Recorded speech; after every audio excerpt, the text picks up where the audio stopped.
Еврейларга 12 бүлек.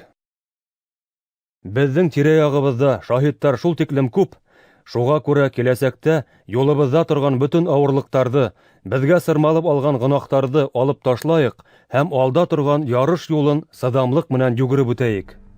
Иманда беренче булып барусы һәм уны камиллыкка yetkерүсе Гайсанан күз язлыктырмайык. Ул хурлыгына игътибар итмәенсә, киләсәктә юлында көткән шатлык хакына аркысакка кадакланды һәм Алла тәхетенең уң ягына ултырды. Гынахлылар тарафынан ошондай дошманлык хисе кисерүсе турасында уйлап карагыз.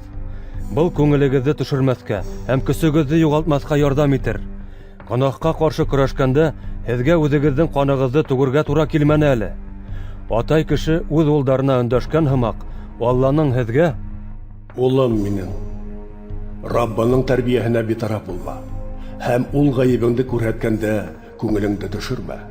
Раббы үзе яраткан кешеләрне тәрбияләй, үзе кабул иткән улдарына яза бирә» дигән куәтләү һүзләрен онытканһыгыз. Һанауҙарығыҙҙы тәрбиәләнеү кеүек үткәрегеҙ. Бынан Алланың һеҙгә үҙ улдарына ҡараған кеүек ҡарауы күренә. Атаһы тәрбиә бирмәгән бала бармы ни? Әгәр дә һеҙ һәр кем үтергә тейешле тәрбиәне алмайһығыҙ икән, тимәк һеҙ Алланың ысын улдары түгел, ә үгәй балалары. Унан тыш, бөтәбеҙҙең дә ерҙә беҙҙе тәрбиәләгән атайҙарыбыҙ бар ине. Улар беҙҙе тәртипкә өйрәтте һәм беҙ уларҙы ихтирам иттек. Күктәге рухи атабыҙға иһә тағы ла нығыраҡ буйһонорға тейеш түгелбеҙме ни? Был буйһыныу беҙгә йәшәү бирә бит. Атайҙарыбыҙ беҙҙе күпмелер ваҡыт үҙҙәре белгәнсә тәрбиәләне. Ә Алла үҙ файҙабыҙ хаҡына беҙ уның изгелегендә ҡатнаша алһын өсөн тәрбиәләй. Һәр тәрбиә үҙ ваҡытында шатлыҡ булып тойолмай, ә хәсрәт килтерүсе булып күренә. Әммә аҙағыраҡ был тәрбиә аша үткәндәргә ул уңыш килтерә, именлек һәм хаҡ тормош бирә. Шуға күрә хәлһеҙләнгән ҡулдарығыҙҙы һәм быуынһыҙланған тубыҡтарығыҙҙы нығытығыҙ һәм аҡһаған аяҡтарығыҙ тағы ла нығыраҡ имгәнмәһен, киреһенсә төҙәлһен өсөн тура юлдан йөрөгөҙ. Бөтөнөһө менән дә тыныс йәшәгеҙ һәм изгелеккә ынтылығыҙ. Изгелеккә ынтылмайынса, бер кем дә Раббыны күрмәҫ. Бер кем дә Алла мәрхәмәтенән мәхрүм ҡалмаһын өсөн тырышлығығыҙҙы һалығыҙ. Берәй әсе тамырлы үлән үҫеп сығып, зыян килтереүенән һәм күптәрҙе зарарлауынан хаҡ булығыҙ. Ҡарағыҙ уны, бер ултырып ашарлыҡ аш өсөн үҙенең өлкән ул булыу хоҡуғын һатҡан Исав кеүек, арағыҙҙа бер кем дә аҙғын йә иманһыҙ булмаһын. Һеҙ беләһегеҙ, һуңынан ул фатиха алырға теләгән, ләкин кире ҡағылған.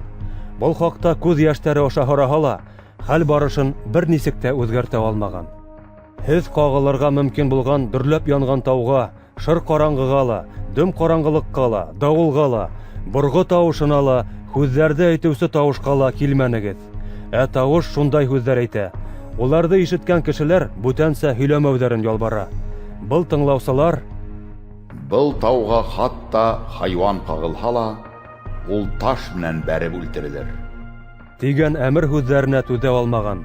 Был күренмеш шул тиклем ҡурҡыныс булған, хатта Муса ла: «Мин ҡурҡам һәм тетрәнәм» тигән. Ә бит һеҙ Сион тауына, мәңге тере Алла ҡалаһына, күктәге Иерусалимға һәм иҫәпһеҙ һанһыҙ фәрештәләргә килдегеҙ.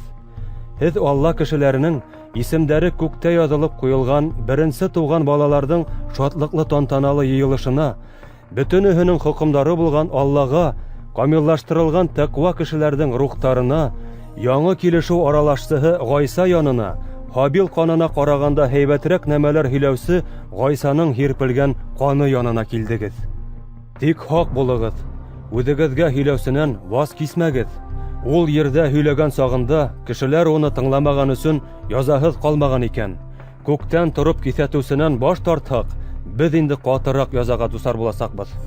Ул саҡта Алланың тауышы ер һелкетте һәм ул хәҙер: «Мин тағы бер тапҡыр ерҙе генә түгел, күкте лә тетрәтәсәкмен» тип вәғәҙә бирә. Тағы бер тапҡыр тигән һүҙҙәр быны аңлата. Ҡаҡшамаҫ нәмәләр генә ҡалһын өсөн ҡаҡшай торған, йәғни бар ителгән һәр нәмә урынынан күсерелер. Беҙгә ҡаҡшамаҫ батшалыҡ бирелә. Шуға күрә рәхмәтле булайыҡ һәм ихтирам һәм ҡурҡыу менән Аллаға яраҡлы итеп башыбыҙҙы йәйек һәм уға хеҙмәт итәйек. Сөнки безнең Аллабыз яндырып юк итә торган ут.